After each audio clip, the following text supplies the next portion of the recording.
کیا جواب دیا انہوں نے؟ فرمانے لگے کہ اللہ کے محبوب صلی اللہ علیہ وسلم جو ہے بڑے تو وہ ہیں، میں اپنے آپ کو بڑا نہیں کہتا، بڑے تو حضور ہیں، لیکن 2 سال ان سے پہلے میں پیدا ہو گیا۔ یہ ہے محمد کا عقیدہ۔ بات وہی ہے، سمجھانا مقصود ہے، بڑے تو حضور ہیں لیکن پیدا میں 2 سال ان سے پہلے ہو۔ ان کی محبت نے یہ گوارا نہیں کیا کہ میں حضور صلی اللہ علیہ وسلم سے اپنے آپ کو کیسے بڑا کروں۔ سبحان اللہ۔ اللہ کے محبوب کے حساب سے اپنے آپ کو عمر میں بھی اللہ کے محبوب سے بڑا نہیں کہتے تھے۔ آج کا ایسا مسلمان ہے جو اپنے آپ کو نعوذ باللہ حضور کے جیسا کہتے ہیں۔ ہم اللہ رب العزت کے محبوب کے کمالات کو نہیں پہنچ سکتے۔ اور جب حضور صلی اللہ علیہ وسلم نے ان کے بارے میں سنا، کسی صحابی نے بتایا یا رسول اللہ انہوں نے 100 میں وصال رکھنا شروع کر دیا ہے، 3 دن سے بغیر سحری کے بغیر افطار کے وہ روزہ رکھ رہے ہیں، اس وجہ سے وہ اتنے کمزور ہو گئے ہیں کہ اب وہ نماز نہیں پڑھنے آ سکتے۔ اس موقع پر حضور صلی اللہ علیہ وسلم نے جو جملہ ارشاد فرمایا ایکم مثلی، اللہ سبحان اللہ۔ تم میں میرے جیسا کون ہے؟ اللہ میرے برابر تم میں سے کون پہنچ سکتا ہے؟ یہ اپنے اللہ کے محبوب اپنے صحابہ کو فرما رہے ہیں کہ تم میں کوئی ایسا نہیں ہے جو میرے مرتبے اور مقام کو پہنچ سکے۔ بے شک جب سبحان اللہ۔ اللہ کے محبوب کے صحابہ بھی حضور جیسے نہیں ہے تو ایک عام گناہگار شخص اللہ کے محبوب کے جیسے کیسے ہو سکتا ہے؟ بے شک نہیں ہو سکتا، سبحان اللہ۔ اب مختصر بات یہ ہے کہ حضور صلی اللہ علیہ وسلم کے جو کمالات ہیں ان کو ہم اپنے دل میں رکھیں، ان کی عظمتوں اور شانوں کو اپنے دل میں رکھیں، ان کی محبت جو ہے وہ ایمان کی ذریعہ ہے۔ بے شک ایک تو اس آیت کا معنی اور تفسیر یہی ہے۔ کافی وقت گزر گیا ہے، تھوڑا سا اور اس بارے میں یہ جو آیت ہے اللہ کے محبوب نے فرمایا قل انما انا بشر میں تمہاری طرح بشر ہوں۔ دوسرا احتمال اس آیت میں یہ ہے یہ اللہ کے محبوب کی عاجزی ہے۔ بے شک صلی سبحان اللہ اللہ۔ علیہ وسلم نے عاجزی کی جو دولت عطا فرمائی ہے اپنے محبوب کو، کہ اللہ کے محبوب کی عاجزی ہے بے شک کہ فرمایا انا سید ولد آدم ولا فخر، کہ اللہ نے مجھے تمام بنی آدم کا سردار بنایا ہے لیکن مجھے اس پر فخر نہیں ہے۔ بے شک سبحان اللہ یہ سبحان اللہ۔ اللہ کے محبوب کی عاجزی ہے۔ اللہ کے محبوب خود تو فرما سکتے ہیں، یہ ان کی عاجزی ہے۔ ہمیں یہ حق نہیں پہنچتا کہ اللہ کے محبوب کو اپنے جیسا کہیں۔ مثال کے طور پر اگر کوئی شخص سید ہے، آل رسول ہے، وہ اگر کہتا ہے میں تو تمہاری طرح گنہگار انسان ہوں، کیا ہمیں یہ حق پہنچتا ہے کہ ہم بھی کہنا شروع کر دیں فلاں جو سید ہے وہ ہماری طرح ہے؟ حالانکہ آل رسول ہے۔ جب ہم آل رسول نہیں ہو سکتے تو جو ان کے نانا ہیں ان کی طرح کیسے ہو سکتے ہیں؟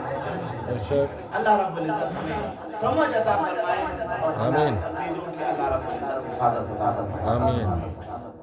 دوسرا جو آیت میں نے آپ کے سامنے تلاوت کیا الاخلاء یومئذ بعضهم لبعض ظہیر، اللہ رب العزت نے فرمایا قیامت کا جب دن ہوگا، نفسا نفسی کا عالم ہوگا، یوم یفر المرء من اخیہ، ہر بندہ اپنے بھائی سے بھی بھاگے گا، امہ و ابی، اپنے ماں باپ سے بھی بھاگے گا۔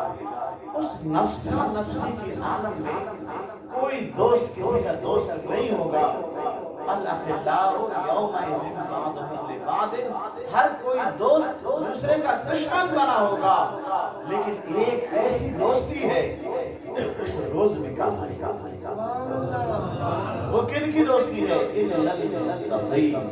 سبحان جو اللہ۔ اللہ کے دوست ہیں، اللہ کے جو ولی ہیں، ان سے اگر دوستی لگاؤ گے تو وہ دوستی تمہیں قیامت میں بھی کام آئے گا۔ بے بے شک سبحان اللہ یہ اللہ کے ولیوں کی شان ہے. حضور غوث اعظم رحمۃ اللہ تعالیٰ علیہ کا مہینہ چل رہا ہے بابرکت. سبحان اللہ اللہ. رب العزت نے ان کو کتنی شانیں عطا فرمائی ہیں. اللہ رب العزت نے تمام جو اللہ کے ولی ہیں اس دنیا میں ان سب کا سردار حضور غوث اعظم کو بنایا. بے شک سبحان اللہ. کچھ لوگ اس بات کی دلیل مانتے ہیں کہ حضور غوث اعظم رحمۃ اللہ تعالیٰ علیہ کو عبد القادر جیلانی رحمۃ اللہ تعالیٰ علیہ کو تمام ولیوں کا سردار مانتے ہو, یہ کہاں سے ثابت ہے؟ تو میں آپ کے آج سامنے وہ بھی بیان کر رہا ہوں تاکہ اعتراض جتنے بھی ہیں وہ ختم ہو جائے, کسی کے ذہن میں کوئی اعتراض نہ ہو, سب محبت والے بن جائیں. سبحان اللہ سبحان اللہ. نعرے تکبیر. اللہ اکبر. یہ ہے شان حضور غوث اعظم بے شک سبحان کا. اللہ. یہ جو شان ہے حضور غوث اعظم رحمۃ اللہ تعالیٰ علیہ کی, یہ اس بات سے ثابت ہے حضور غوث اعظم رحمۃ اللہ تعالیٰ علیہ کے جو والد صاحب تھے حضرت ابو صالح موسی جنگی دوست رحمۃ اللہ, سبحان اللہ. یہ حضور صلی اللہ علیہ وسلم حضور غوث پاک رحمۃ اللہ علیہ کے والد صاحب. جب اللہ نے ان کو بیٹا عطا فرمایا, ایسا بابرکت شان والا بیٹا حضور غوث اعظم جب پیدا ہو گئے, اسی رات حضرت ابو صالح موسی جنگی دوست رحمۃ اللہ تعالیٰ علیہ کے خواب میں حضور صلی اللہ تعالیٰ علیہ صلی اللہ علیہ وسلم. سبحان اللہ. اور ہمارا یہ ایمان اور عقیدہ ہے, اور حدیث پاک سے بھی ثابت ہے حضور صلی اللہ تعالیٰ علیہ وسلم نے فرمایا جو شخص خواب میں مجھے دیکھے اس نے مجھے ہی دیکھا. بے شک. شیطان جو ہے وہ میرا تصور کر کے میرا کسی کے پاس نہیں آ سکتا. اس نے مجھے دیکھا, اس نے مجھے ہی دیکھا. سبحان اللہ. تو کئی ایسے خوش نصیب ہیں جن کو اللہ کی محبوب کی زیارت ہے. بزرگان دین جو ہوتے ہیں اور جو کثرت کے ساتھ اللہ کے محبوب پر درود پڑھتے ہیں, سبحان اللہ. ان کو اللہ رب العزت یہ شان اور مرتبہ عطا فرما دیتا ہے کہ اپنے محبوب کی زیارت تو حضور صلی اللہ تعالیٰ علیہ وسلم حضور غوث اعظم رحمۃ اللہ تعالیٰ علیہ کے والد صاحب کے خواب میں آئے اور کیا فرمایا, ان جملوں پہ ذرا غور کرو. حضور صلی اللہ تعالیٰ علیہ وسلم فرمانے لگے یا ابا صالح, سبحان اللہ. اے ابو صالح, اعطاک اللہ ابنا, اللہ رب العزت نے تمہیں ایک ایسا بیٹا عطا فرمایا ہے, وَهُوَ الَّذِي وَلَدِي, جو کہ میری بھی اولاد ہے. سبحان اللہ. سبحان اللہ. حضور غوث اعظم کی یہ شان ہے, حسنی بھی سید ہے, حسینی بھی سید ہے, دونوں نسبتوں سے حضور صلی اللہ تعالیٰ علیہ وسلم کی اولاد ہے. سبحان اللہ. بے شک. اسی وجہ سے اللہ کے محبوب نے فرمایا اعطاک اللہ ابنا, اللہ رب العزت نے تمہیں جو اولاد عطا کیا ہے وَهُوَ الَّذِي وَلَدِي, جو کہ میرا بھی بیٹا ہے. اللہ رب العزت سَيَكُونُ لَهُ شَانًا بَيْنَ الْأَوْلِيَاءِ وَالْأَقْطَابِ, اللہ اس آپ کے بیٹے کو ایسی شان عطا فرمائے گا اولیاء اور اقطاب کے درمیان کشانی بین الانبیاء والرسل. جو شان اللہ رب العزت نے انبیاء اور رسل کے درمیان مجھے عطا فرمایا ہے, اسی طرح اولیاء کے درمیان اللہ رب العزت آپ کے بیٹے کو عطا فرمایا. سبحان اللہ. سبحان اللہ. جس کے سبحان شان اللہ. کی گواہی ہمارے آقا علیہ السلام دے دے, پھر ان کی شانوں کے بارے میں کون شک کر سکتا ہے؟ بے شک. وہی شک کر سکتا ہے جس کا دل ایمان سے اور محبت سے خالی ہو, جس کے دل پر بدبختی کا مہر ہو, وہ تو انکار کر سکتا ہے. لیکن ہمارا یہ ایمان اور عقیدہ ہے کہ اللہ کے محبوب ہے, ان ہوا الا وحی یوحی, اللہ کے محبوب کی یہ شان ہے, وہ جو بات کرتے ہیں وہ اللہ کی وحی ہوتی ہے. بے شک. سبحان جس کی اللہ. شان ہمیں اللہ کا محبوب عطا فرماتا ہے, ان کا ذکر کرتا ہے, ان کا تذکرہ کر کے ان کا شان بیان کرتا ہے, ان کی شانوں کو ہم ماننے والے. سبحان اللہ. اسی وجہ سے ایک شاعر نے اسی بات کو اپنے شعر میں بیان کیا ہے, اولیاء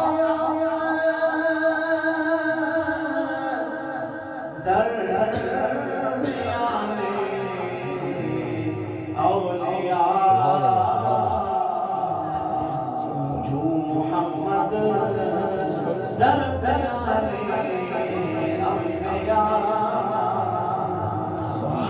سبحان اللہ سبحان اللہ نواسا ہے حضور غوث اعظم رحمۃ اللہ تعالی اللہ نے ان کو اتنی شان عطا فرمائی ہے کہ اللہ کے محبوب کی جو شان ہے انبیاء علیہ السلام کے درمیان اللہ نے امام الانبیاء کا لقب اپنے محبوب کو عطا فرمایا. معراج کے رات اللہ کے محبوب معراج کے لیے تشریف لاتے تھے. اس وقت مسجد اقصی میں سارے نبی حضور صلی اللہ علیہ وسلم کی اقتداء میں تھے اور ان سب کا مقتدا تھا ہمارے آقا. بے شک سبحان اللہ سبحان اللہ. جتنے بھی اولیاء کرام ہیں دنیا میں سب کا تاج سب کا سرداری کا تاج جو ہے اللہ رب العزت نے حضور غوث اعظم کی سر پہ رکھ دیا. بے شک سبحان اللہ. یہ ان کا مبارک مہینہ ہے, ان کی وصال کا مبارک مہینہ ہے. اس مہینے کو نسبت ہے حضور صلی اللہ تعالی علیہ وسلم سے. اس نسبت کی وجہ سے ہم اس مہینے کو بھی محبت کی نگاہ سے دیکھتے ہیں. سبحان اللہ بے شک. کیونکہ نسبت کی وجہ سے شے کو بھی فضیلت ہو جاتی ہے. ایک کپڑا ہوتا ہے دکان پہ, اس کو پھینک دیتے ہیں, ادھر پھینکتے ہیں کبھی ادھر پھینکتے ہیں, اس کی کوئی عزت نہیں ہوتی. لیکن اس کپڑے کا ایک ٹکڑا جب آدمی قرآن پاک پہ رکھتا ہے, قرآن پاک کا غلاف جب ہو جاتا ہے وہ کپڑا, پھر وہ عام کپڑا نہیں ہوتا. لوگ اس کپڑے کو بھی اپنی آنکھوں سے لگا کے چھوڑتے ہیں. بے شک بے شک سبحان اللہ. یہ نسبت کس کی وجہ سے ہوئی؟ قرآن پاک کی وجہ سے اس کپڑے کو نسبت ہو گئی تو وہ کپڑا بھی بندوں کے جو ہے وہ سامنے محبت والا ہو جاتا ہے, بے شک عزت اور عظمت والا ہو جاتا ہے نسبت کی وجہ سے. تو یہ ہے تو ایک مہینہ, لیکن اس مہینے کو نسبت ہے سب ولیوں کے تاجدار سے. اس مہینے سے بھی ہمیں محبت ہے. ضرورت اس بات کی ہے کہ بزرگان دین جو تھے حضور غوث اعظم رحمۃ اللہ تعالی علیہ, ان کی جو تعلیمات ہے ان کے مطابق ہم اپنی زندگی گزارنے کی کوشش کریں. آمین. ان کی تعلیمات کیا ہیں؟ ان کی پوری زندگی اللہ کے محبوب کے دین کی تبلیغ میں گزری. بے شک صرف تو قطباً اللہ کے محبوب حضور غوث اعظم نے فرمایا درست العلم حتی صرت قطباً, کہ میں جو قطب بنا ہوں ایسے نہیں بنا, میں نے علم حاصل کیا. بے شک سبحان علم اللہ. ظاہری بھی اور علم باطنی بھی, دونوں علم میں نے حاصل کیے, تب مجھے اللہ رب العزت نے قطب کا درجہ دیا. ان کی تعلیمات کیا ہے؟ حضور صلی اللہ تعالی علیہ وسلم کی تعلیمات اور حضور غوث اعظم کی تعلیمات, تمام بزرگان دین کی تعلیمات یہی ہے. اسلام ہمیں یہی کہتا ہے کہ اللہ کی جو عبادت نماز ہے اس کے بارے میں ہم سستی نہ کریں. اللہ کا فرض ہے, جس کی نعمتیں ہم صبح بھی کھاتے ہیں شام بھی کھاتے ہیں, اسی کی نعمتیں پہنتے ہیں استعمال کرتے ہیں. ہمارا یہ حق بنتا ہے کہ اس پیشانی کو رب کے سامنے جھکا دیں. اور جو شخص نماز میں سستی کرتا ہے, صبح کی نماز نیند میں چلی گئی اور ظہر کی نماز کاروبار میں, عصر کی نماز دوستوں کے ساتھ کچہری میں, اور مغرب کی نماز جو شہروں میں کام کرتے ہیں راستے میں قضا ہو جائے, اور عشاء کے وقت کہے کہ پورا دن میں نے کام کیا ہے تھکا ہوا ہوں سو جائے, تو کتنا عجیب انسان ہے وہ. یہ نہیں سوچتا آج کا دن میں نے ساری نمازوں کو قضا کیا ہے, یہ اللہ کی کتنی بڑی نافرمانی کا سبب ہے. شیطان جو تھا ابلیس, اللہ رب العزت نے شیطان کو اپنی درگاہ سے راندے درگاہ کر دیا, نکال دیا. لعنت کا طوق اس کے گلے میں آ گیا. کس وجہ سے؟ جب اللہ نے فرمایا تمام جتنے بھی ہیں ملائک سب سجدہ کریں, فسجدوا, سب نے سجدہ کیا. ابلیس مکر گیا, اس نے سجدہ نہیں کیا. جب اس نے ایک سجدے کا انکار کیا, اس کی وجہ سے قیامت تک لعنت کا طوق اس کے گلے میں پڑ گیا. اللہ اکبر. جو شخص پورے دن میں نمازوں کو قضا کرے وہ کتنے سجدوں کا انکار ہے. صبح فجر کی سنتوں سے لے کر عشاء کی آخری جو نفل ہے اس تک یہ تمام بنتے ہیں 92 سجدے. ایک دن میں 92 سجدے ہوتے ہیں. جو شخص ایک دن میں 92 سجدے ادا کرے تو اللہ کی رحمت سے وہ کتنا دور ہوگا. اللہ رب العزت ہمیں سمجھ عطا فرمائے. آمین. اللہ رب العزت ہمیں عمل کی توفیق عطا فرمائے. آمین. سنتے تو بہت ہیں, میلاد کے جلسوں میں لوگ جاتے ہیں وہاں بھی سنتے ہیں, جمعہ کے بیانات ہوتے ہیں وہاں بھی سنتے ہیں. اللہ رب العزت سے دعا کیجئے کہ اللہ ہمیں توفیق کی دولت عطا. آمین. کہ اللہ کی طرف سے توفیق ہے. بے شک. نماز جو ہے اللہ کی توفیق ہے, ورنہ وقت اس میں کون سا لگتا ہے. کسی نماز کا وقت 5 منٹ ہے, کسی نماز کا وقت 10 منٹ, کسی نماز کا وقت 7 منٹ. اتنے مختصر وقت کے لیے بھی اگر کوئی شخص مصلی پر کھڑا نہیں ہو سکتا تو یہ انسان کی طاقت نہیں ہے بلکہ یہ اللہ کی توفیق ہے. بے شک.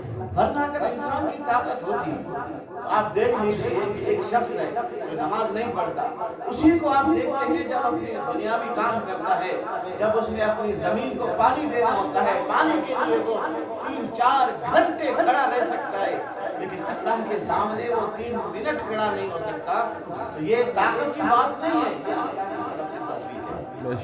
بے شک. دعا کیجیے کہ اللہ ہمیں اپنے سجدوں کی توفیق عطا فرمائے. آمین. اور جن کو توفیق مل جاتی ہے اور سجدوں کی لذت جن کو نصیب ہوتی ہے تو دونوں جہانوں میں اللہ تبارک و تعالی کامیاب ان کے مقدر میں کر دیتا ہے. سبحان اللہ. بے شک. جو شخص 5 وقت کا نمازی ہوتا ہے اتنا بڑا خوش نصیب ہے کہ اللہ بھی اس سے راضی, اللہ کے محبوب بھی اس سے راضی, اور جس پیر کا وہ مرید ہے وہ مرشد کا روح بھی اس سے راضی. سبحان اللہ. اور روزی میں بھی برکت, زندگی میں بھی برکت, اس دنیا کا بھی سکون اور آخرت کی آسانی.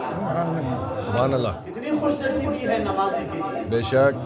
اور کوئی شخص اگر اللہ معاف کرے بے نماز ہے تو اللہ کو بھی ناراض کر بیٹھا ہے, اللہ کے محبوب بھی اس سے ناراض ہے, کیونکہ اللہ کے محبوب نے فرمایا جعلت قرۃ عینی فی الصلاۃ. بے شک. نماز میں اللہ نے میری آنکھوں میں ٹھنڈک رکھی ہے. سبحان اللہ. کوئی شخص نماز نہیں پڑھتا تو اس کا مطلب حضور صلی اللہ تعالیٰ علیہ وسلم اس سے ناراض ہے. اللہ بھی ناراض, اللہ کے محبوب بھی ناراض, مرشد کا روح بھی اس سے ناراض. آمین. اس دنیا کی بے برکتیاں اور آخرت کی اللہ معاف کے عذاب. امان یا رب. اتنی بڑی بدبختی ہے. امان. اس وجہ سے ان باتوں پہ ذرا غور کیجیے. قرآن مجید میں کتنی مرتبہ اللہ رب العزت نے اس بات کو واضح طور پر ہمارے سامنے کھول کے بیان کر دیا ہے کہ کوئی شخص بے نماز نہ ہو, کیونکہ جو شخص بے نماز ہوتا ہے اس کے بارے میں سن لو. سورۃ المدثر 29واں پارہ دوسرا رکوع, اللہ رب العزت فرماتا ہے فی جنات یتساءلون. جو جنتی ہوں گے وہ سوال کریں گے عن المجرمین, مجرموں سے سوال کریں گے جنت میں بیٹھ کر ما سلککم فی سقر. اے مجرموں, جہنم تمہارا جو مقدر بنا ہے, دنیا میں تم کون سا عمل کرتے تھے جس کی وجہ سے جہنم میں گرے ہو. وہ جو جہنمی ہوں گے وہ جواب کیا دیں گے؟ اللہ کا قرآن کھول کے دیکھ لو. وہ جہنمی کہیں گے ہماری بدبختی یہ تھی, قالوا لم نکن من المصلین. اللہ اکبر. نمازیوں میں نہیں تھے, اللہ اکبر. نماز سے ہم غافل تھے دنیا میں, اس وجہ سے اللہ معاف کرے جہنم ہمارا مقدر بن چکا. امان یا رب. امان. بے نماز کا ٹھکانہ جہنم ہے. اور یہ اس مبارک مہینے میں گزر رہا ہے جو حضور غوث اعظم رحمت اللہ تعالی علیہ سے ہم اپنی محبت کا اظہار کرتے ہیں. تو محبت میں کامل وہ ہے جو محبوب کی تابع ہوتا ہے, محبوب کا جو فرمان ہے اس کے مطابق زندگی گزرے. اب میں آپ کے سامنے پیران پیر دستگیر بادشاہ حضور غوث اعظم رحمت اللہ تعالی علیہ عبد القادر جیلانی رحمت اللہ تعالی علیہ کا ایک قول جو طالبین میں لکھا ہے وہ آپ کے سامنے بیان کرتا ہوں. اگر کوئی شخص اپنے آپ کو غوث کا مرید کہتا ہے تو پھر اس پر یہ زیب نہیں دیتا کہ وہ اللہ کی نماز کو چھوڑ دے، یہ اس پر زیب نہیں دیتا، کیونکہ سن لو فرمان حضور غوث اعظم رحمۃ اللہ تعالی علیہ کا فرمانے لگے کہ جو شخص بے نماز ہے، نماز سے غافل ہے، اللہ کی نمازوں کی پرواہ نہیں کرتا، میں عبد القادر جیلانی یہ کہتا ہوں اس شخص کو مسلمانوں کے قبرستان میں دفن مت کرو۔ اللہ اکبر، اللہ اکبر۔ اب آپ دیکھ لیں کہ جو بے نمازی ہے اس کا کیا انجام ہے۔ آمین۔ اللہ تبارک و تعالیٰ سے یہ دعا ہے جو کچھ بیان ہوا اس پر عمل کرنے کی توفیق عطا فرمائے۔ آمین۔ اللہ رب العزت ہمیں 5 وقت کا نمازی بنائے۔ آمین۔ اللہ رب العزت ہمارے عقیدوں کی، ہماری ایمان کی اللہ حفاظت فرمائے۔ آمین۔ اور اللہ ہمیں پکا سچا باعمل مسلمان بنائے۔ آمین۔ ما علینا الا البلاغ المبین۔ الحمدللہ، ماشاءاللہ۔ مصطفیٰ تو وہ صحابی بیان کرنے لگے کہ جو واقعہ میرے ذہن میں آتا ہے تو مجھے ہنسی آتی ہے مجھے اس جہالت پر۔ وہ واقعہ یہ ہے کہ زمانے جاہلیت میں ایک دفعہ میں سفر پہ نکلا تو میرے سامان میں ایک بت بھی تھا جس کو میں راستے میں پوجا کرتا تھا، اور اس جو میرا بت تھا وہ آٹے سے بنے ہوا تھا۔ میں گیا سفر پہ، ابھی تک منزل نہیں پہنچی تھی، میرا جو راشن تھا وہ درمیان میں ختم ہو گیا۔ میں حیران ہو گیا، پریشان ہو گیا کہ یہاں پہ کوئی آبادی نہیں ہے جس سے میں مدد لوں، کھانے کو کچھ ہو۔ تو مجھے مجبوراً کیا کرا میں نے کہ جو میرے ساتھ بت تھا اس کے میں نے پاؤں توڑ دیے، اس کے میں نے ہاتھ توڑ دیے، اس کے ذریعے میں نے آٹا بنایا اور آٹا میں نے وہ کھایا۔ اللہ اکبر۔ اس جہالت میں مجھے ہنسی آتی ہے کہ زمانے جاہلیت میں کس قدر ہم اندھے تھے کہ جس کو میں خدا کر کے پوج رہا تھا اسی کو میں نے آٹا بنا کے کھا لیا تھا۔ اللہ اکبر۔ تو اس جہالت پہ مجھے ہنسی آتی ہے۔ اور ایک اور واقعہ ہے، جب وہ میرے ذہن میں آتا ہے تو میرے آنسو نہیں رکتے۔ وہ واقعہ یہ ہے کہ کہنے لگا ایک دفعہ میں سفر پہ نکلا بہت دور، مجھے 1.5-2 سال سفر میں لگے۔ میرے جانے کے بعد میرے گھر میں ایک بیٹی کی ولادت، اور عرب کا یہ رواج تھا کہ جب بیٹی پیدا ہوتی تھی اس کو زندہ دفن کر دیا جاتا تھا۔ اللہ اکبر۔ اتنی جہالت تھی، غرور اور تکبر کی وجہ سے کہ جب یہ بیٹی بڑی ہوگی تو اس کا مجھے نکاح کرنا پڑے گا، تو میرے ہم پلہ کوئی داماد دنیا میں ہے ہی نہیں، یہ سوچ اور یہ فکر تھی ہوگی۔ اس وجہ سے بیٹیوں کو زندہ درگور کر دیا۔ وہ کہتا ہے جب میں 1.5-2 سال کے بعد واپس اپنے گھر میں آیا تو میری ایک بیٹی پیدا ہوئی تھی اور وہ بیٹی چلنے بھی لگی تھی اور وہ مسکرا کے باتیں بھی کرتی تھی، لیکن مجھے اس پر رحم نہیں آیا۔ میں اس کو لے گیا جنگل، وہاں پر میں نے گڑھا کھودنا شروع کیا، اور جب میں نے گڑھا کھودنا شروع کیا تو اس بیٹی کو مجھ پر ترس آیا۔ وہ کہنے لگی ابا جان یہ تو دھوپ میں کیوں گڑھا کھود رہے ہو، پسینے آ رہے ہیں۔ اس کو پتہ نہیں تھا کہ یہ گڑھا میں اسی کے لیے کھود رہا ہوں۔ جب گڑھا تیار ہوا اس کو میں نے زندہ دفن کر دیا۔ وہ بابا بابا پکار رہی تھی لیکن میں نے اس کو مٹی ڈال دیا۔ میرے دل میں ذرہ برابر بھی رحم اس کے لیے نہیں۔ اتنا دل ہمارا سخت تھا کفر کی وجہ سے، پتھر سے بھی زیادہ ہمارے سخت دل تھے۔ یہ تو آقا آپ کی آمد کا صدقہ ہے، اللہ رب العزت نے علم کی روشنی سے ہمارے دل کو سبحان اللہ۔ یہ جو اندھیرے تھے یہ اندھیرے چھٹ گئے، اور ایسے چھٹ گئے کہ جس زمانے میں لوگ اپنی بیٹیوں کو زندہ دفن کرتے تھے اسی زمانے میں میرے محبوب نبی صلی اللہ علیہ وسلم نے کیا تعلیم دی؟ فرمایا کہ فاطمہ جو میری بیٹی ہے یہ میرے جگر کا ٹکڑا ہے۔ سبحان اللہ، سبحان اللہ۔ یہ اگر آج کوئی کہے وہ اور بات ہے، اس زمانے میں اس ماحول میں یہ بات کہنا وہ اور بات ہے کہ بے جس شک زمانے میں بیٹیوں کی کوئی عزت نہیں تھی، بیٹیوں کو عزت اللہ رب العزت نے دی ہے تو محمد مصطفیٰ صلی اللہ علیہ وسلم. سبحان اللہ سبحان اللہ. یہ جو اندھیرے چھٹ گئے اور روشنی پھیل گئی پوری دنیا میں، یہ روشنی اتنی اہم روشنی ہے اور اتنی بڑی بابرکت روشنی ہے کہ آج 1400 سال سے بھی زیادہ عرصہ گزر گیا ہے حضور صلی اللہ علیہ وسلم کو اس دنیا سے پردہ فرمانے کو، لیکن آج ہم حضور صلی اللہ علیہ وسلم کا نام لینے والے موجود ہیں. اللہ کی مسجد ہر شہر میں موجود ہے، اللہ کا نام لینے والے ہر جگہ موجود ہے، یہ اسی روشنی کا سبحان اللہ سبحان اللہ. بے شک جب میراج شریف کا مہینہ آتا ہے تو جیسے یہ لائٹیں جل رہی ہیں اس طرح کی اچھی لائٹیں لگائی جاتی ہیں حضور صلی اللہ علیہ وسلم کی آمد کی خوشی. کچھ لوگوں کے ذہن میں یہ سوال پیدا ہوتا ہے یہ لائٹیں کیوں لگاتے ہیں، یہ روشنی روش کرتے ہیں.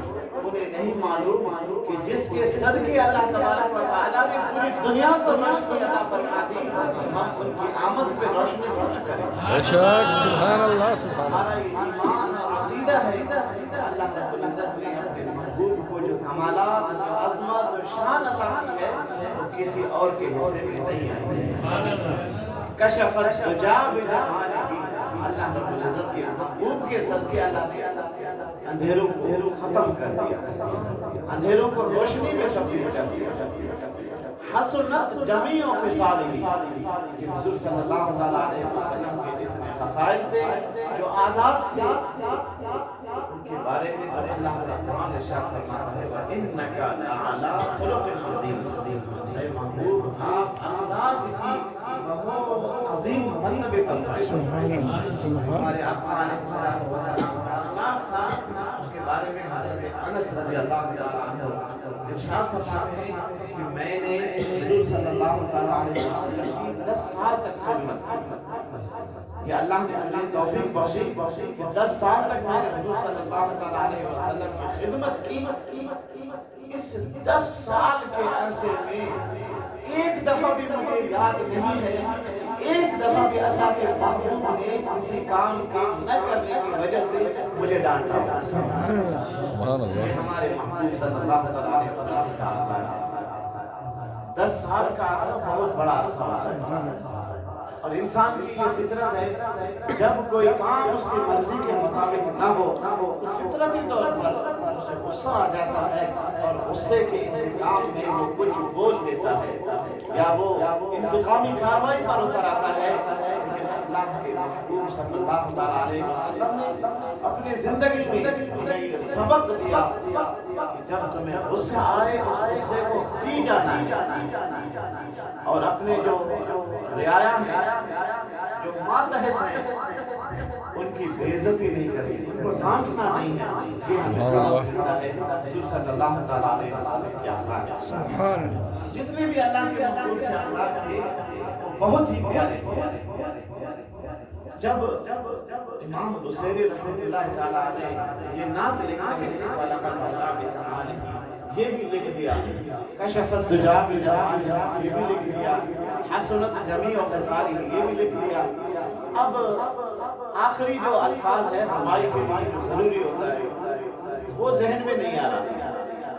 بہت کوشش کی، شاعر تھے لیکن قدرتی طور پر ان کے ذہن میں اگلا شعر نہیں آ رہا تھا کہ آگے کیا لکھوں. اسی دوران ان کو نیند آ گئی. جب آنکھ لگ گئی تو قسمت جاگ گئی. حضور صلی اللہ علیہ وسلم کی زیارت ان کو نصیب ہوئی.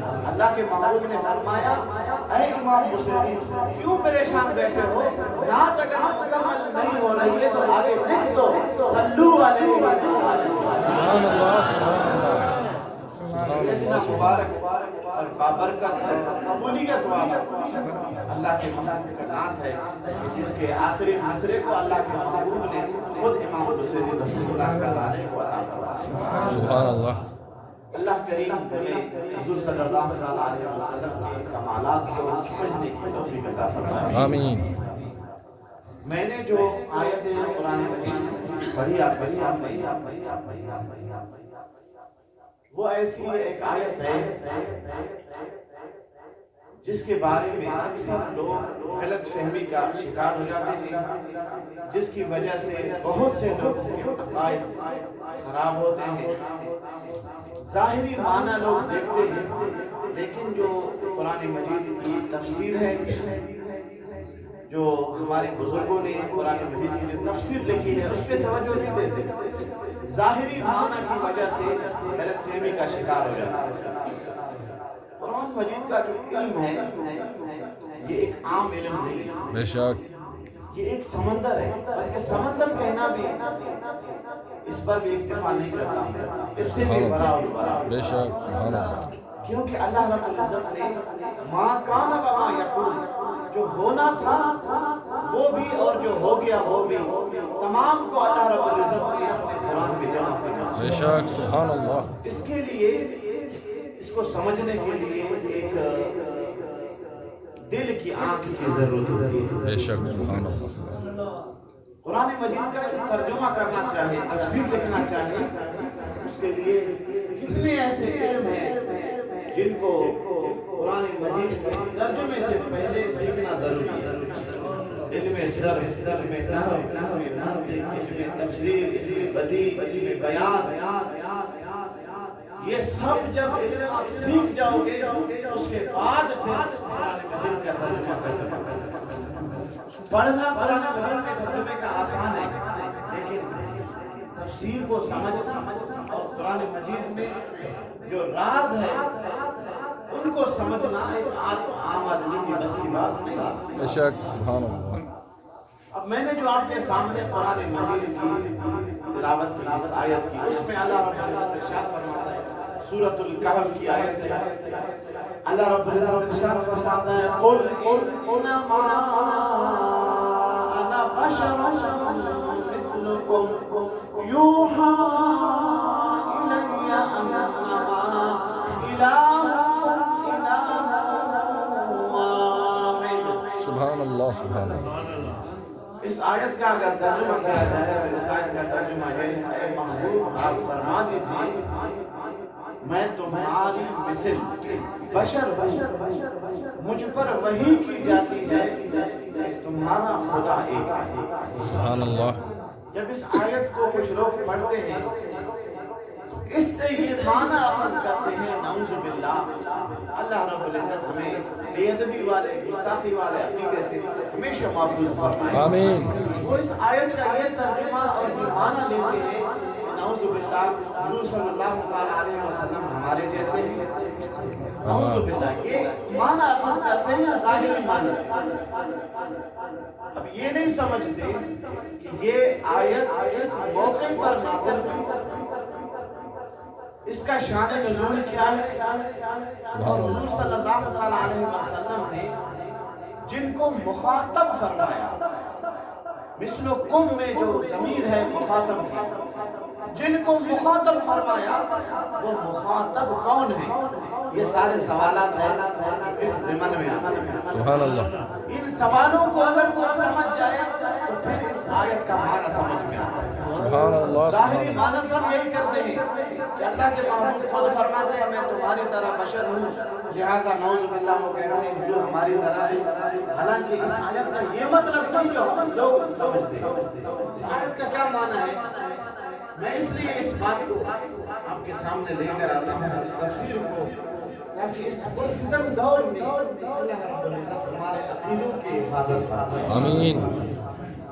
کیونکہ اصل جو چیز ہے وہ ہے عقیدہ، اگر عقیدہ صحیح ہے تو ایمان کامل ہے، ورنہ عقیدے میں اگر نقص ہو، عقیدہ خراب ہو، حضور صلی اللہ علیہ وسلم کی محبت دل میں نہ ہو، تو پھر آپ لاکھ مرتبہ کلمہ شریف کا ذکر کریں، ایمان کامل نہیں ہوگا۔ ایمان نام ہے محبت رسول اللہ، ایمان نام ہے عشق رسول کا، اگر یہ دل میں ہوگا تو پھر ایمان کامل ہوگا۔ تو میں عرض کر رہا تھا کہ اس آیت کا معنی سمجھنے سے پہلے میں کچھ واقعات آپ کے سامنے عرض کرتا ہوں تاکہ اس آیت کی تفسیر کو سمجھنے میں آسانی ہو۔ حضرت عیسیٰ علیہ السلام اللہ کے برگزیدہ نبی گزرے ہیں۔ اللہ رب العزت نے حضرت عیسیٰ علیہ السلام کو یہ معجزہ عطا فرمایا تھا کہ 100 سال پرانا اگر کوئی شخص ہوتا مرا ہوا اپنی قبر میں، حضرت عیسیٰ علیہ السلام ان کے قبر کے پاس کھڑے ہو کر فرماتے قم باذن اللہ، اللہ کے حکم سے کھڑے ہو جاؤ، مرا ہوا شخص بھی کھڑے ہو جاتا، سبحان اللہ، دوبارہ زندہ ہو جاتا۔ دوسرا معجزہ حضرت عیسیٰ علیہ السلام کو اللہ رب العزت نے یہ عطا فرمایا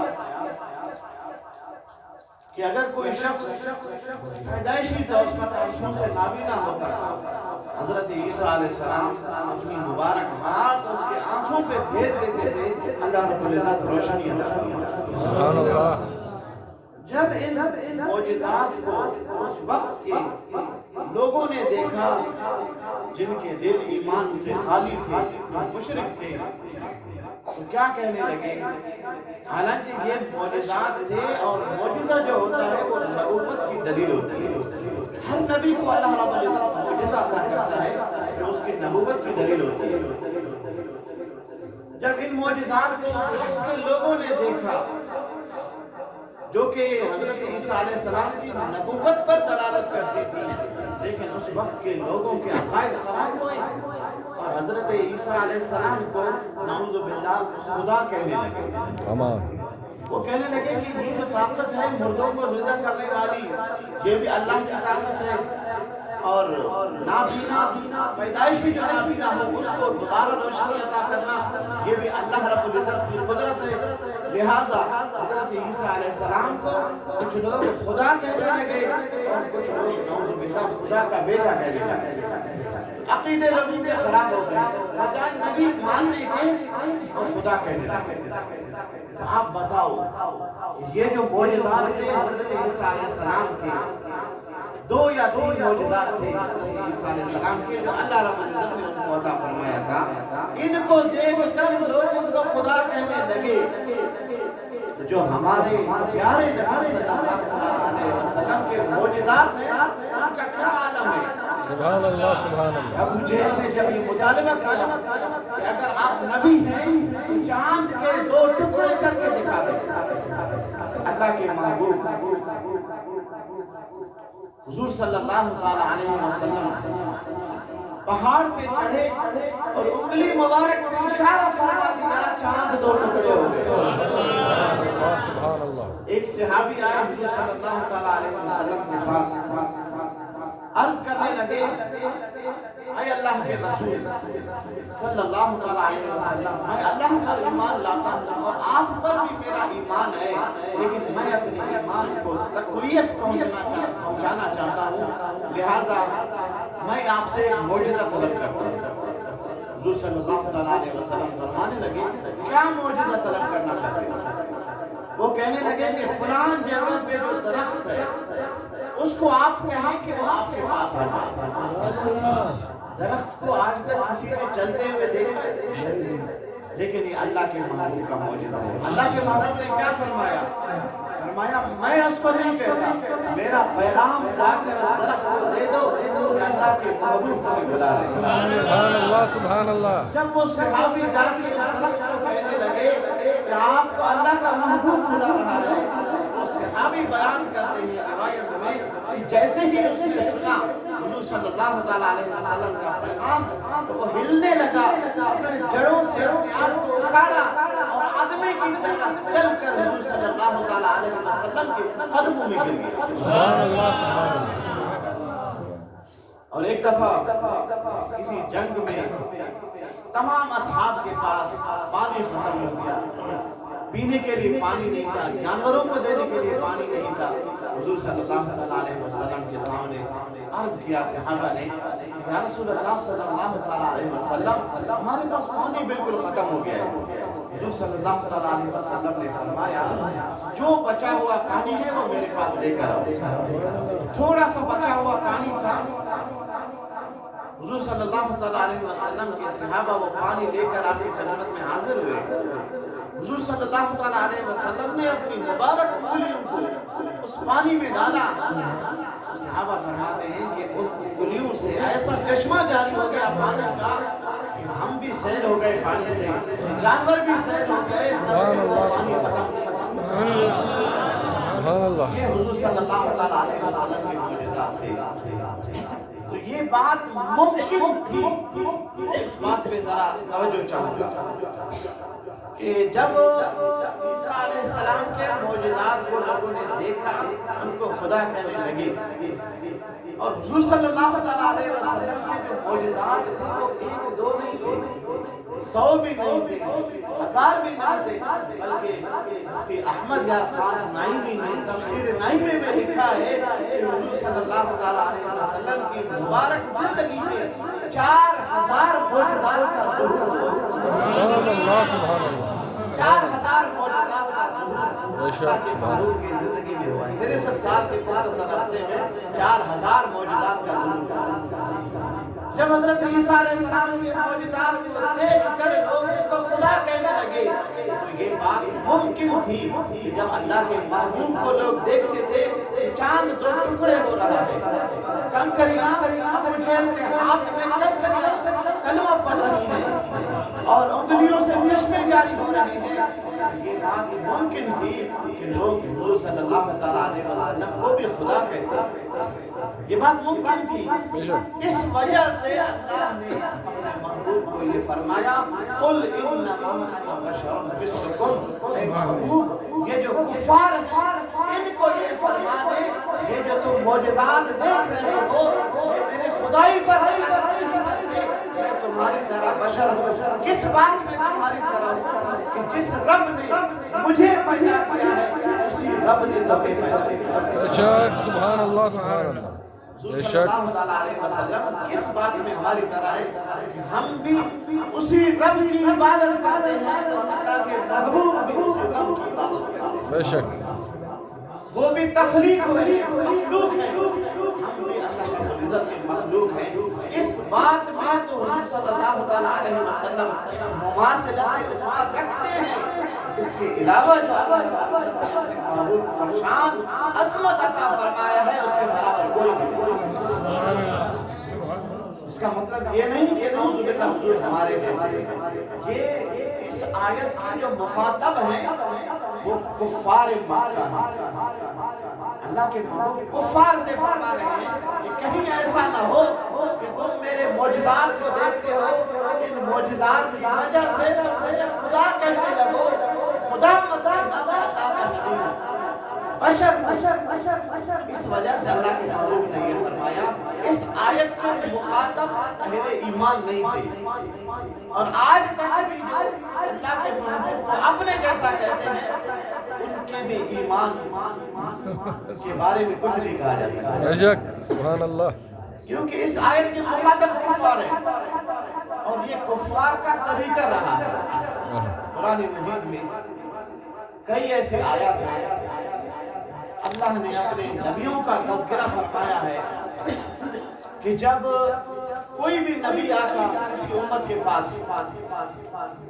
اللہ رب العزت کا پیغام لے کر، اس زمانے کے لوگ نبی کو یہ کہتے ہیں کہ تم تو ہماری طرح ہو، کھاتے بھی ہو پیتے بھی ہو۔ یہ کفار کے بارے میں اللہ نے فرمایا ہے قرآن مجید میں کہ وہ نبیوں کے بارے میں کہتے ہیں، لیکن وہ لوگ اپنے آپ کو مسلمان بھی کہتے ہیں اور اللہ کے محبوب پر قسم قسم کے اعتراضات بھی کرتے ہیں۔ اہل ایمان کی یہ شان نہیں ہے کہ جس نبی کا کلمہ پڑھے اس نبی پر اعتراض کرے، یہ اہل ایمان کی شان نہیں۔ اس آیت کے مخاطب کفار ہیں۔ اور حضور صلی اللہ علیہ وسلم کے جو صحابہ تھے ان کا کیا عقیدہ تھا؟ کیا وہ نعوذ باللہ حضور صلی اللہ علیہ وسلم کو اپنے جیسا کہتے تھے؟ حضور صلی اللہ علیہ وسلم کے صحابہ کے بارے میں آپ کو بتاتا ہوں کہ ہمیں وہ عقیدہ رکھنا چاہیے جو حضور کے اصحاب کے ساتھ، ہمیں وہ عقیدہ رکھنا چاہیے جو اصحاب کا عقیدہ ہے، وہ عقیدہ اہل ایمان کا عقیدہ۔ اور اصحاب کا عقیدہ کیا ہے کہ حضور صلی اللہ علیہ وسلم نے صوم وصال رکھنا شروع کیا۔ صوم وصال کا معنی یہ ہے کہ نہ اس میں حضور صلی اللہ علیہ وسلم افطاری کرتے تھے یا سحری کرتے تھے۔ سبحان اللہ۔ بغیر سحری کے، بغیر افطاری کے حضور صلی اللہ علیہ وسلم کچھ روایت کے مطابق 17 دن، کچھ روایت کے مطابق 21 دن تک حضور صلی اللہ علیہ وسلم نے روزے رکھے، سبحان اللہ، بغیر سحری کے، بغیر افطاری کے۔ ایک صحابی تھے اللہ کے محبوب، انہوں نے یہ چاہا کہ ہم ہر سنت پہ عمل کرتے ہیں، حضور صلی اللہ علیہ وسلم کی جو بھی سنت ہوتی ہے اس پہ ہم عمل کرتے ہیں، میں کوشش کرتا ہوں کہ اس سنت پہ عمل کروں۔ صوم وصال میں بھی رکھے، ایک دن روزہ رکھا بغیر سحری کے، بغیر افطار کے، دوسرا دن رکھا، جب تیسرا دن آ گیا وہ صحابی اتنے کمزور ہو گئے، بغیر کھائے پیے اتنے کمزور ہو گئے مسجد نبوی میں نماز پڑھنے نہیں آ سکے۔ اللہ سبحان اللہ۔ جب نماز پڑھنے نہیں آ سکے حضور صلی اللہ علیہ وسلم نے پوچھا ان کے بارے میں کہ فلاں صحابی نظر نہیں آ رہے، وہ کہاں ہیں؟ اس سے یہ معلوم ہوا کہ اللہ کے محبوب کے جو صحابہ تھے وہ اپنی نمازیں باجماعت ادا کرتے تھے، بے شک گھروں میں نہیں پڑھتے تھے، اللہ کی مسجدیں ہیں اللہ کی عبادت کے لیے۔ کہ ایک نماز میں جب اللہ کے محبوب نے صحابی کو نہیں دیکھا تو ان کو یاد فرمایا کہ فلاں صحابی نظر نہیں آ رہے، اس کا یہ معنی ہے کہ اللہ کے محبوب کے صحابی سب نمازی تھے۔ اور صحابہ بیان کرتے ہیں کہ ہمارے دور میں ایمان کی نشانی نماز تھی۔ جو کوئی شخص نماز نہیں پڑھتا تھا اس کو ہم مسلمان نہیں سمجھتے تھے کہ اگر مسلمان ہوتا مسلمان پر تو فرض ہے نماز کیسے چھوڑتا۔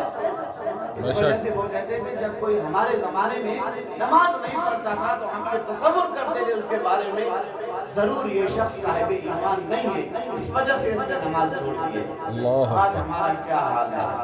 ہماری مسجدیں ویران ہیں، ہوٹل آباد ہیں، شہر آباد ہے، سب جگہ آباد ہے، لیکن اگر ویران ہے تو اللہ کی مسجد ویران ہے۔ یہ جو مسجدیں ہیں یہ اللہ کے بارگاہ میں قیامت کے دن گواہیاں دیں گی۔ اور اگر کسی شخص کے بارے میں نماز کی گواہی دے دی مسجدوں نے اس کا بیڑا پار ہو جائے گا۔ یہ مسجدیں اللہ کی بارگاہ میں گواہی دیں گی کہ اللہ اس بندے کو بخش دے، یہ مجھ پر عاشق تھا۔ ایک نماز کا ٹائم گزرتا تھا، دوسرے نماز کے ٹائم شروع ہونے سے پہلے ایک مجھے آباد کرنا۔ جو شخص چاہتا ہے کہ میں آباد ہو جاؤں، ہمارے علاقے آباد ہو جائیں، اس کا ایک ہی طریقہ ہے، کامیابی کا ایک ہی طریقہ ہے جو اللہ رب العزت ہمیں 5 وقت نماز کے لیے بلاتا ہے، حی علی الصلاۃ، آؤ نماز کی طرف، اس کے بعد آتا ہے حی علی الفلاح، آ جاؤ کامیابی کی طرف۔ لوگ کامیابی ڈھونڈتے پھرتے ہیں، لوگ کہتے ہیں کہ ہمارا کاروبار ترقی کر جائے، ہمارا نام روشن ہو جائے، رزق میں برکت ہو، ہمیں کامیابیاں ملے، ہمارے کام آسان ہو۔ اللہ تو ہمیں کامیابی کے لیے اپنے دربار میں بلاتا ہے کہ اگر تم کامیابی چاہتے ہو تو اس پیشانی کو میرے سامنے جھکا دو، میں تمہیں دونوں جہانوں کی کامیابی عطا کروں۔ نماز وہ ہے جو انسان کو اندھیروں سے نکال کے روشنیوں میں لے آتا ہے۔ جب صبح کی نماز کا وقت ہوتا ہے، صبح کی نماز میں جو شخص جا رہا ہوتا ہے نماز پڑھنے کے لیے، اس وقت تھوڑا اندھیرا سا چھایا ہوتا ہے، تھوڑا تھوڑا اندھیرا ہوتا ہے، لیکن جب وہ شخص صبح کی نماز با جماعت ادا کر کے مسجد سے نکل جاتا ہے پوری دنیا میں روشنی پھیلی ہوتی ہے۔ یہ اس بات کی طرف اشارہ ہے کہ اگر تم نماز پڑھو گے، یہی نماز ہے جو تمہیں اندھیروں سے نکال کر روشنی میں لے آئے گی۔ تو اگر ہم اللہ کے محبوب کے اصحاب کے طریقے پر چلنا چاہتے ہیں تو اس کا طریقہ یہی ہے جو اللہ کے محبوب کے صحابہ کا طریقہ ہے کہ 5 وقت نماز پڑھیں، اللہ کی مسجدوں کو آباد کریں۔ یہ ہمارا حق ہے۔ اللہ رب العزت کے حقوق میں سے یہ ہے کہ ہم اللہ کی عبادت کریں۔ وما خلقت الجن والانس الا لیعبدون۔ اللہ رب العزت نے ارشاد فرمایا کہ میں نے اپنی عبادت کے لیے انسانوں کو پیدا کیا اور جنوں کو پیدا کیا۔ ہر چیز کا ایک مقصد ہے۔ اس زمین کو اللہ رب العزت نے بچھایا ہمارے فائدے کے لیے، انسانوں کے فائدے کے لیے۔ ہم اس پر چلتے بھی ہیں، اس پر کاشتکاری بھی کرتے ہیں، مختلف ہمیں فوائد ہے جو زمین سے حاصل ہوتے ہیں۔ اللہ رب العزت نے دن کو پیدا فرمایا، سورج کو پیدا فرمایا، ایسی روشنی، ایسی بلند و بالا روشنی جس کی وجہ سے اللہ رب العزت پوری دنیا کو روشن کرتا ہے۔ سبحان اللہ۔ اس روشنی کو، اس سورج کو اللہ رب العزت نے انسانوں کے فائدے کے لیے بنایا کہ ہم دن کی روشنی میں اپنے کام کاج کریں، اپنے معاملات کو دیکھیں۔ سورج کو بھی اللہ رب العزت نے انسانوں کے فائدے کے لیے پیدا کیا۔ بے شک۔ اور جب دن کی روشنی میں ہم اللہ کی دیے ہوئے مال میں سے خرچ کرتے ہیں اور مختلف اپنے کام کرتے ہیں، جب تھک جاتے ہیں تو اللہ رب العزت نے رات ہمارے لیے پیدا کی۔ اللہ فرماتا ہے اب دن میں نے پیدا کیا، اس میں تم نے کام کیا، اب تھک چکے ہو، اب یہ رات میں نے تمہارے لیے پیدا کیا، اس رات میں سکون حاصل کرو۔ سبحان اللہ۔ وَجَعَلْنَا اللَّيْلَ لِبَاسًا۔ اللہ رب العزت فرماتا ہے اس رات کو میں نے سکون کے لیے پیدا کیا۔ دن کو بھی اللہ رب العزت نے انسانوں کے فائدے کے لیے پیدا کیا، رات کو بھی انسانوں کے فائدے کے لیے، زمین کو بھی اللہ رب العزت نے انسانوں کے فائدے کے لیے پیدا کیا ہے۔ اور جتنی بھی جانور ہیں سب اللہ رب العزت نے انسان کے تابع فرمائے۔ اونٹ کتنا بڑا جانور ہے، لیکن جب کوئی 7 سال کا بچہ اس کی رسی کو پکڑ لے تو اتنا بڑا اونٹ اس بچے کے پیچھے چلنے لگے۔ اس جانور کو اللہ نے انسان کے تابع فرما دیا ہے۔ اب اس بات پہ غور کریں، جس انسان کے لیے اللہ رب العزت نے اتنا بڑا نظام پیدا کیا ہے، اتنے فائدے انسان کے لیے پیدا کیا ہے، تو انسان کو کس لیے پیدا کیا؟ انسان کی تخلیق کا مقصد کیا ہے؟ وہ مقصد بھی قرآن بتاتا ہے، وَمَا خَلَقْتُ الْجِنَّ وَالْإِنسَ إِلَّا لِيَعْبُدُونِ۔ اللہ فرماتا ہے تمہاری پیدائش کا مقصد ہے میری عبادت کرنا۔ حق تو یہی ہے، اللہ کے جتنے ہم پر احسانات ہیں، ہم پوری زندگی اپنی پیشانی کو اللہ کے حضور سجدے میں رکھ دیں، اللہ کے دیے ہوئے احسانات کا بدلہ پھر بھی نہیں چکا سکتے، لیکن کم از کم اللہ کے جو فرائض ہیں ان کا ہم اہتمام کریں، اللہ کے فرائض سے ہم غافل نہ ہوں۔ اللہ رب العزت ہمیں ہدایت کی توفیق عطا فرمائے۔ آمین۔ جو میں آپ بات عرض کر رہا تھا کہ جب اس صحابی کو اللہ کے محبوب نے نماز میں نہیں دیکھا تو ان کے بارے میں پوچھا کہ فلان صحابی نماز میں نظر نہیں آ رہے، وہ کہاں ہیں؟ صحابہ کہنے لگے یا رسول اللہ صلی اللہ علیہ وسلم، آپ پر ہماری ماں قربان ہو۔ یہ اللہ کے محبوب کے اصحاب کی محبت کا انداز ہے۔ جو محبت والے ہوتے ہیں ان کے انداز نرالے ہوتے ہیں۔ بے شک۔ سبحان اللہ۔ محبت والوں کے انداز نرالے ہوتے ہیں۔ حضرت عباس رضی اللہ تعالیٰ عنہ حضور صلی اللہ علیہ وسلم کی چچا ہے اور عمر میں حضور صلی اللہ علیہ وسلم سے 2 سال بڑے تھے۔ ایک مرتبہ کسی نے پوچھا حضرت عباس رضی اللہ تعالیٰ عنہ سے کہ آپ بڑے ہیں یا حضور صلی اللہ علیہ وسلم بڑے ہیں؟ عمر کے حساب سے پوچھ رہے تھے کہ آپ میں اور حضور صلی اللہ علیہ وسلم میں عمر میں کون بڑے ہیں؟ سبحان اللہ۔ تو بظاہر تو یہ جواب ہو سکتا تھا کہ عمر میں حضور صلی اللہ علیہ وسلم سے بڑا ہوں، یہ بظاہر جواب ہو سکتا تھا، لیکن ان کی محبت نے یہ جواب گوارا نہیں کیا کہ میں اپنے آپ کو حضور صلی اللہ تعالیٰ علیہ وسلم سے بڑا کیسے کہوں؟ سبحان اللہ. اللہ کے محبوب سے بڑا تو کوئی دنیا میں